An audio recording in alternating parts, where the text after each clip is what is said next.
क्या आप वीडियो को लाइक कर सकते हैं? तो मूवी के स्टार्ट होते ही हम मूवी की मेन कैरेक्टर एक लड़की को देखते हैं जिसका नाम सोफी होता है। आज से कुछ सालों पहले सोफी एक स्केटर थी, यानी कि वो स्केटिंग किया करती थी और वो इतनी अच्छी स्केटर थी कि वो दुनिया की बेहतरीन स्केटर्स में से एक थी। लेकिन फिर इसके बाद उसके साथ एक हादसा हो गया जिसकी वजह से उसकी आंखों की रोशनी चली गई, यानी कि वो ब्लाइंड बन गई और अब उसे कुछ भी दिखाई नहीं देता, जिसकी वजह से अब उस बेचारे की पूरी जिंदगी बदल गई। लेकिन खैर, अब पैसा कमाने के लिए, जिंदगी गुजारने के लिए वो एक हाउस सीटर बन चुके हैं, यानी कि लोग उसे कुछ दिनों के लिए हायर कर लेते हैं ताकि वो उनके घर का ख्याल रख सके, देखभाल कर सके। और आज भी सोफी को एक लेडी ने अपने घर के लिए हायर किया है, इसीलिए अब सोफी उसके घर जाने की तैयारी कर रही है। अपना सारा सामान पैक कर लेने के बाद सोफी चुपके से अपने घर से निकलने की कोशिश करती है, लेकिन तभी उसे उसकी मदर देख लेती है। इसीलिए वो सोफी से पूछती है कि तुम कहाँ पर जा रही हो, और वो भी सामान लेकर। जिस पर सोफी कहती है कि मम्मा,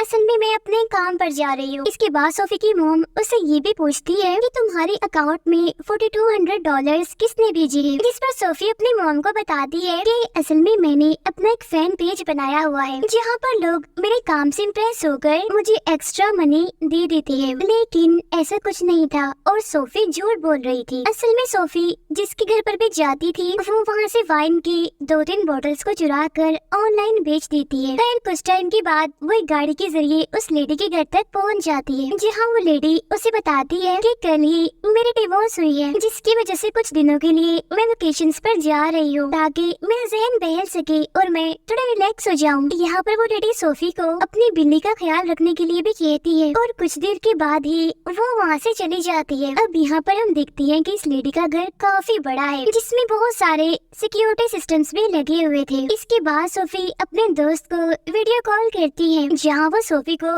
पूरे घर के बारे में समझाता है, यानी कि वो उसे रूम्स के बारे में, डोर्स के बारे में और स्टेयर्स के बारे में बताता है। फिर अब इसी तरह उसकी बातों को फॉलो करते हुए सोफी एक वाइन सेलर के पास पहुँचती है जहाँ पर अलग अलग तरह की बहुत सारी वाइन्स रखी गई थी। और तब यहाँ पर सोफी वाइन की एक बोतल चुराने लगती है जिसकी कीमत तकरीबन $4500 थी। लेकिन जो सोफी का दोस्त होता है वो उसे ऐसा करने से मना करता है, तो इस वजह से सोफी को गुस्सा आ जाता है और वो उसे नाराज हो जाती है, जिसकी वजह से वो कॉल कट कर देती है। कुछ टाइम के बाद सोफी अपने मोबाइल में एक वॉइस मैसेज को सुनती है जो कि असल में उसकी मॉम का था, जिसमें वो सोफी को एक ऐप को इंस्टॉल करने के लिए कह रही होती है। उस ऐप का नाम होता है सी फॉर मी, जो सिर्फ और सिर्फ ब्लाइंड लोगों के लिए ही बनाई गई थी ताकि ब्लाइंड लोगों को, यानी कि ऐसे लोगों को जो देख नहीं सकते, उन्हें लाइव कॉल के जरिए गाइड किया जा सके। फिर अब सोफी उस मैसेज को इग्नोर करके स्मोकिंग करने के लिए घर से बाहर चली जाती है, लेकिन गलती से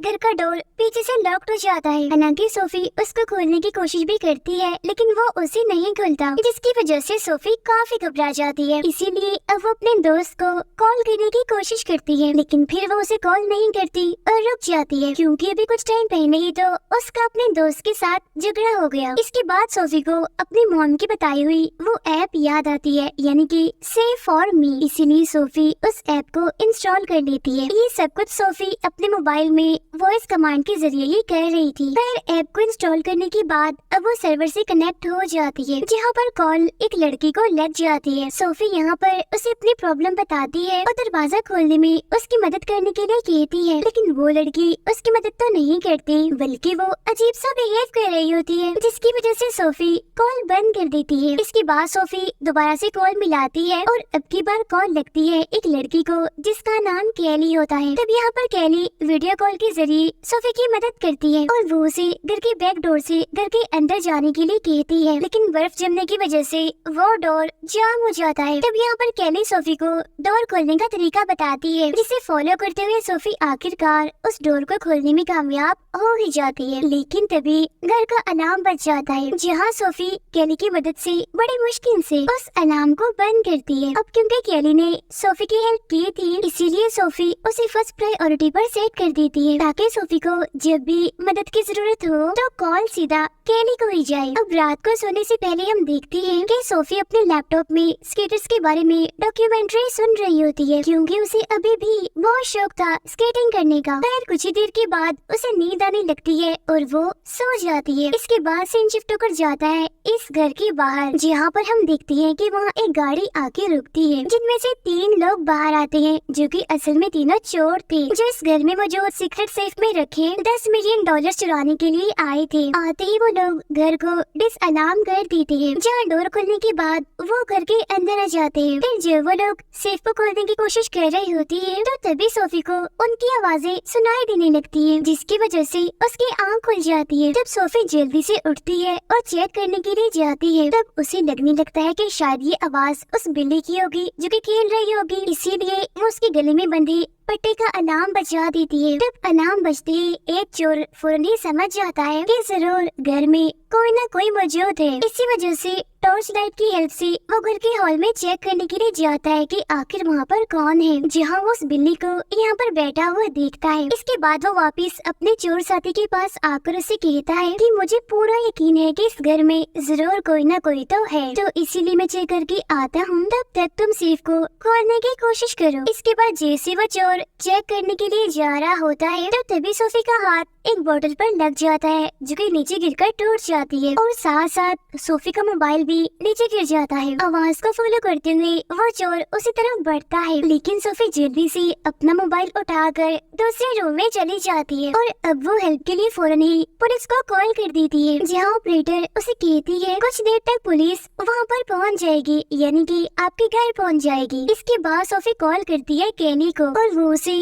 सब कुछ बताती है, जिस पर केनी कहती है कि ठीक है, लेकिन अब तुम आहिस्ता आहिस्ता करके आगे बढ़ो। तब उसकी बात मानकर सोफी वीडियो कैमरा ऑन करके उसके कहे के मुताबिक आगे बढ़ती है, यहाँ पर केनी सोफी को बताती है कि तुम्हारे बिल्कुल सामने एक आदमी है, जो कि असल में एक सेफ को खोलने की कोशिश कर रहा है। फिर अब कुछ देर के बाद वो दूसरा चोर भी वहाँ पर वापिस आ जाता है, जहाँ वो कॉल करके अपने बॉस को बताता है कि मुझे पूरा यकीन है कि घर में जरूर कोई ना कोई तो है। इसी वजह से एक बार फिर वो घर को चेक करने के लिए जाता है, जहाँ सोफी छुपते छुपते वहाँ से भागने की कोशिश कर रही होती है, लेकिन तभी अचानक से उसके सामने वो चोर आ जाता है, जो सोफी को पकड़ लेता है, जहाँ बाद में वो सोफी का मोबाइल लेकर केनी की कॉल को डिस्कनेक्ट कर देता है। फिर जैसे वो लोग सोफी को मारने वाले होते हैं, तो सोफी उनसे कहती है कि देखिए प्लीज मुझे मारने से पहले मेरी बात गौर से सुन ले। मैं आप लोगों के बारे में किसी को भी कुछ नहीं बताऊंगी, और मैंने तो आप लोगों के चेहरे भी नहीं देखे कि आप लोग कौन हो, क्योंकि मैं देख नहीं सकती, मैं ब्लाइंड हूँ। फिर जब वो चोर सोफी के मोबाइल में उसकी कॉल हिस्ट्री देखता है, तो पुलिस का नंबर देकर वो सोफी से पूछता है कि तुमने तो पुलिस को कॉल कर दी है और 20 मिनट में पुलिस यहाँ पर आ जाएगी, तो तुम पुलिस को क्या कहोगी। तब ये सुनकर सोफी उनसे कहती है कि मैं पुलिस को कह दूंगी कि जो अलार्म बजा था जिसकी वजह से मैं डर गई थी, वो अलार्म असल में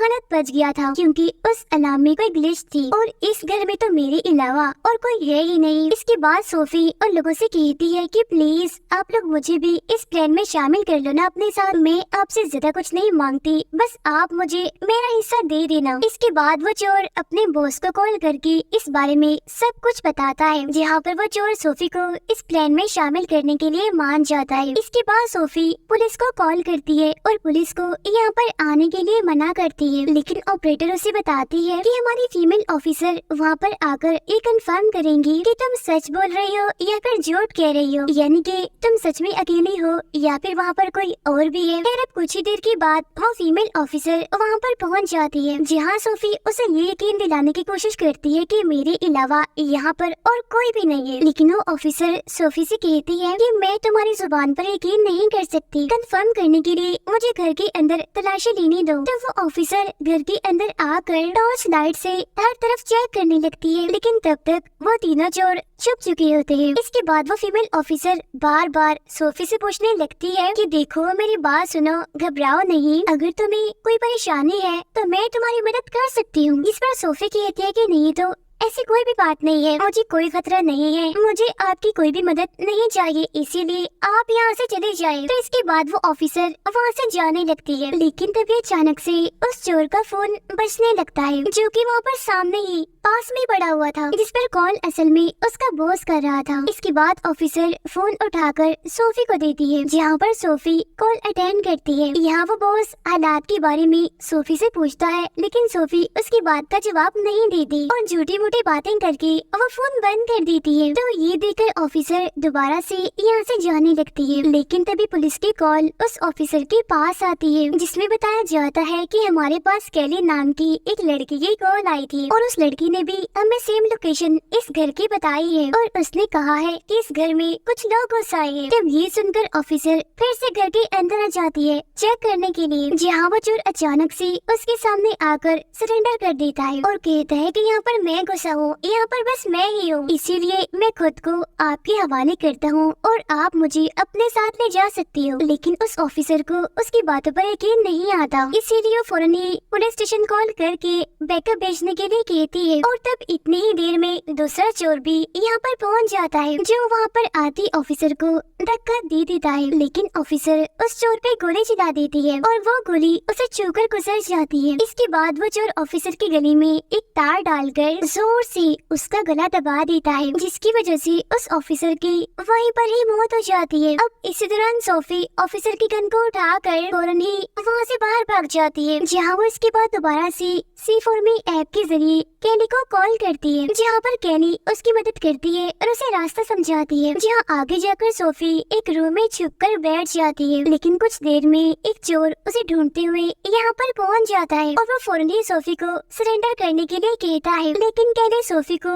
मोबाइल के कैमरे का एंगल सेट करवा कर उस चोर पर गोली चलाने का बोलती है, जहाँ पर सोफी ऐसा ही करती है और वो उस चोर को शूट करके मार डालती है। इसके बाद सोफी दोबारा से घर के अंदर चली जाती है, जहाँ पर अचानक से दूसरा चोर उसके सामने आ जाता है। तब यहाँ पर कैली दोबारा से सोफी को कैमरे का एंगल ठीक करने के लिए कहती है, लेकिन तभी नेटवर्क डाउन होने की वजह से थोड़ी देर के लिए कॉल डिस्कनेक्ट हो जाती है, जहाँ पर सोफी अंदाजे से ही उस चोर पर गोलियां चलाने लगती है, लेकिन उनमें से एक भी गोली उस चोर को नहीं लगती, इसीलिए वो बचते हुए सोफी की तरफ ही बढ़ने लगता है। लेकिन तभी कनेक्शन दोबारा से वापस आ जाता है, जहाँ पर कैली दोबारा से सोफी को गोलियां चलाने के लिए बोलती है। तब सोफी ऐसे करती है और वो दोबारा से गोलियां चलाने लगती है, लेकिन इस बार गोलियां सीधा जाकर उसके सीने में लगती है, जिसकी वजह से ये दूसरा चोर भी यहीं पर ही मारा जाता है। उधर वो तीसरा चोर लोकर को खोल लेता है, लेकिन तब इतनी ही देर में वहाँ पर सोफी भी पहुँच जाती है। उसके हाथ में गन देकर वो चोर कहता है कि देखो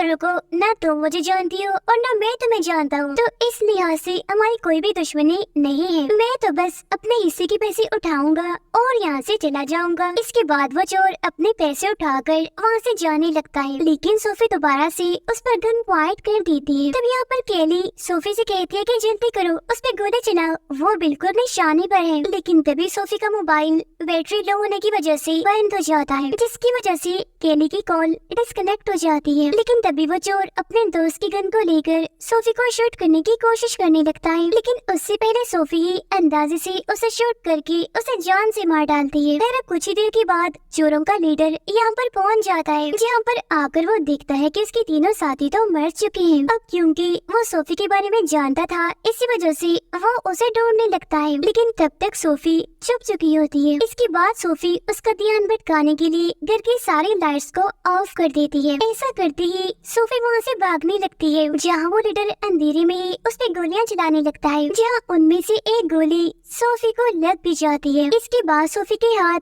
एक चोर का मोबाइल लग जाता है, इसीलिए उस लीडर का नंबर रीडायल करती है, जिसकी वजह से उस लीडर का फोन बजने लगता है उसके पास ही, जिसकी लाइट देखकर सोफी अंदाजे से ही उस पे गोलियां चलाने लगती है, लेकिन उसे गोली नहीं लगती, वो बच जाता है। जिसके बाद वो सोफी को पकड़ लेता है और उसका गला दबाने लगता है, लेकिन तभी यहाँ पर सोफी के हाथ में वाइन की एक बोतल लग जाती है, इसीलिए उस बोतल को उस लीडर के सर में दे मारती है। फिर वो उसी बोतल से उस लीडर के सर पर मार मार कर उसके सर को कुचल देती है, जिसकी वजह से उसकी भी यहीं पर ही मौत हो जाती है। इसके बाद हम पुलिस की गाड़ी का अलार्म सुनते हैं, यानी कि पुलिस उसे रेस्क्यू करने के लिए आ गई है और अब उसे किसी भी किस्म का कोई भी खतरा नहीं है। इसके बाद हमें कुछ दिनों बाद की कहानी दिखाई जाती है, जिसमें सोफी की मदर सोफी को हॉस्पिटल से बाहर ला रही होती है। इसी तरह एक हफ्ते बाद हम सोफी को स्केटिंग करते हुए देखते हैं, यानी कि सोफी की टांग जो पहले जख्मी थी अब वो बिल्कुल ठीक हो चुकी है। अब यहाँ पर मैं आपको कुछ पॉइंट्स क्लियर कर देती हूँ। मैं आपको बताती हूँ कि असल में उन चोरों का लीडर कौन था और उसे उन पैसों के बारे में कैसे पता था। असल में चोरों का वो बॉस उस लेडी का हस्बैंड था जिसका ये घर था, इन्हें जिससे उस लेडी ने डिवोर्स लेनी थी। इसीलिए उसका हस्बैंड उन पैसों पर खुद ही कब्जा करना चाहता था और सोफी ब्लाइंड होने के बावजूद भी स्केटिंग इसी वजह से कर पा रही थी क्योंकि उसने स्केटिंग की काफी अच्छी ट्रेनिंग ली थी। क्योंकि जैसा कि मैंने आपको बताया था कि वो बेहतरीन स्केटर्स में से एक थी, इसी वजह से तो ये सब कुछ उसके लिए आसान था। इसी के साथ ही ये मूवी यहीं पर एंड हो जाती है। Thank you for watching.